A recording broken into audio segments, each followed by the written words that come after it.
I know what you're doing. You're waiting for me to do a stupid face. Tomatoes. Tomatoes. These are Scotland yellow tomatoes from our seed saving network. And we're going to show you how to save seed from them. But first, a very small tip.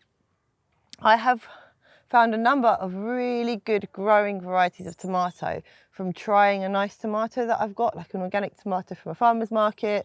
I mean, one of the varieties that we grow, can't remember which one it is, but from the RHS seed catalogue, the guy from the RHS actually just found them in a tomato in a salad that he was having in Italy once, and he brought it home.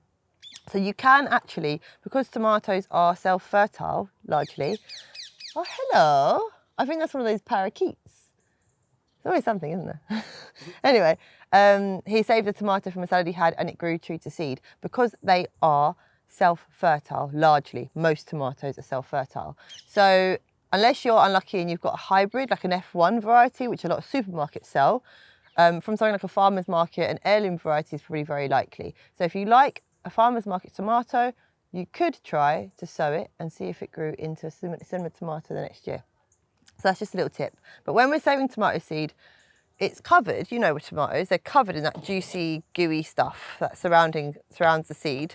If you were to try and dry those out like that, they stick to the plate, they stick to whatever surface you put them on. I remember when I was first starting out, trying to dry them on tissue paper, and then just having to rip bits of tissue paper to get the seeds off. There's a much, much better method, and it involves a knife and a jar and a chopping board, and that's it. So you take your seeds, you take your tomato, you chop them in half, you squish out as many of the seeds as you can into a small bowl or a jar. It doesn't have to have a lid.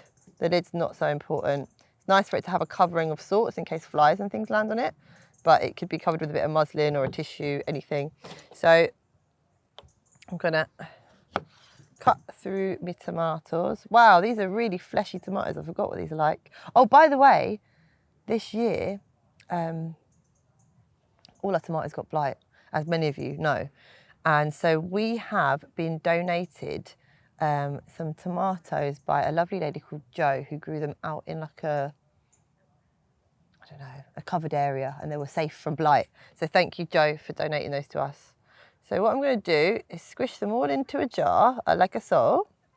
Ideally, I'd have a lot more in this jar, and it'd be full to there. You can use a smaller vessel. It's just that I've only got 2 tomatoes, and this is the only size jar I've got. Basically, I squish them all out into that jar. I want it to be all below the surface water of the tomatoes, and then I'm going to leave them for about 2 days. Normally, it's no less, no more in a house, in that kind of temperature, house temperature. 48 hours is the perfect time. And what's going to happen in that 48 hours is the tomato seeds will begin to ferment, but only enough so that the goo that surrounds them will be able to rub off. So leave them in a warmish place for 48 hours, come back to them, and we're going to wash them through a sieve. So you have fermented your tomato seed, your labelled tomato seed, and you've left them by leaving them for 2 to 4 days. I say up to 4 days because in a colder environment, it might take a little bit longer for them to ferment. So in a perfect environment, 48 hours is great, a really warm house or an airing cupboard. But if you're in a cooler house like mine, it might take a little bit longer. So you know when the tomato fermentation process has happened because the liquid around the tomato goes more liquidy. So it's like that goo breaking down so it can wash away.